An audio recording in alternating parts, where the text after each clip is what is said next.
وہ تعلیمات کوئی وحی نہیں ہے، وہ ان کی فقہ کی کتابیں ہیں جو کہتے ہیں کہ ہمارے ربیوں نے ہمارے لیے تیار کی ہے، تو وہ اس احکام پہ عمل کرتے ہیں۔ تو اللہ ان کی اسی بات کو بتا رہا ہے کہ یہ کہتے ہیں کہ یہ ان پڑھ لوگوں سے ہم کو چھین کے پٹ لے، کہ ان کا مال چھین لے تو ہم پر کوئی گناہ نہیں ہے۔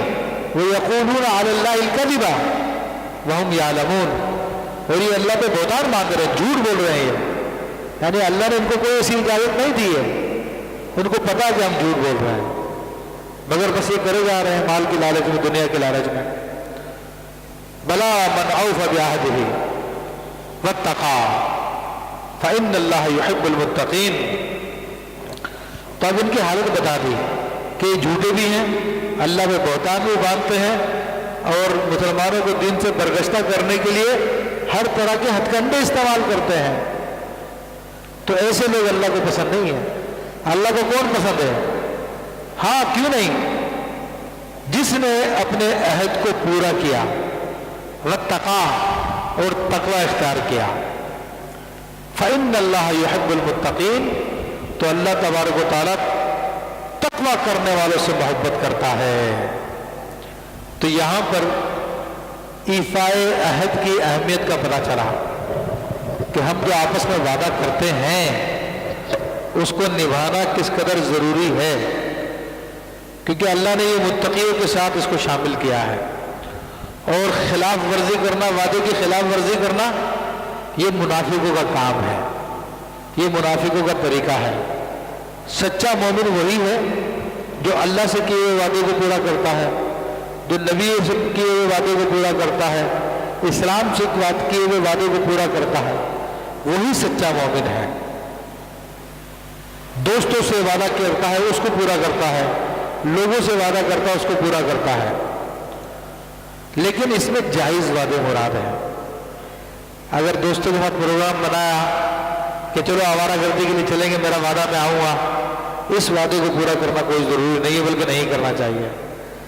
لڑکے لڑکی نے آپس میں شیطان کے چکر میں آ کر محبت شروع کر دی اور لوگ دوسرے سے عہد پیمان کر لیے، ان وعدوں کو ہرگز پورا نہ کیا جائے، یہ شیطانی وعدے ہیں، ان کو توڑنے کا حکم دیا گیا ہے۔ اور کوئی ناجائز بات پہ وعدہ کر لیا، ان سب کو نہیں پورا کیا جائے گا، یہ جائز وعدوں کی بات ہو رہی ہے۔ تو اللہ تعالیٰ ایسے لوگوں سے محبت کرتا ہے۔ ان الذین یشترون بعہد اللہ وایمانہم ثمنا قلیلا، اور وہ لوگ جو اللہ سے کیے ہوئے وعدوں کے بدلے میں اور اپنی قسموں کے بدلے میں تھوڑا سا مال لیتے ہیں، ذلیل دنیا لیتے ہیں، دنیا کے بدلے میں اللہ سے کیے ہوئے وعدے توڑ دیے ہیں، اللہ سے کی قسمیں توڑ دی، جس طرح کہ آج ہم توڑتے رہتے ہیں۔ جو ہمیں سے رشوت لے رہا ہے اس نے تو خدا کی الوہیت کا اقرار کیا ہے لا الہ الا اللہ کہہ کر، مگر پھر جب وہ رشوت لیتا ہے، کیونکہ جب آپ اللہ کو خدا مان چکے ہیں تو اس کے تحت اس بات کا بھی اقرار کر چکے ہیں کہ ہم تیری ہر بات کو مانیں گے، یہ ہمارا وعدہ ہو گیا ہے، لیکن جب وہ رشوت لیتے ہیں تو اس وعدے کو توڑ دیتے ہیں۔ ہم کوئی حرام طریقے سے کماتے ہیں تو اس وعدے کو توڑ دیتے ہیں، ہم کوئی گناہ کا کام کرتے ہیں تو اس وعدے کو توڑ دیتے ہیں۔ تو یہ ہمارے بارے میں بھی ہے کہ وہ لوگ جو اپنے اللہ سے کیے ہوئے وعدوں کو اور اپنی قسموں کو تھوڑی دنیا کے لیے بیچ دیتے ہیں، اولئک لا خلاق لہم فی الآخرۃ، یہ وہ لوگ ہیں جن کا آخرت میں کوئی حصہ نہیں ہے، یعنی جنت میں کوئی حصہ نہیں ہے ان لوگوں کا۔ ولا یکلمہم اللہ، اور اللہ تبارک و تعالیٰ نہ تو ان سے بات کرے گا، ولا ینظر الیہم، اور بروز یوم القیامت، اور بروز قیامت ان کی طرف نظر رحمت بھی نہیں فرمائے گا، ولا یزکیہم، ان کو پاک بھی نہیں کرے گا، ولہم عذاب علیم، اور ان کے لیے دردناک عذاب ہے۔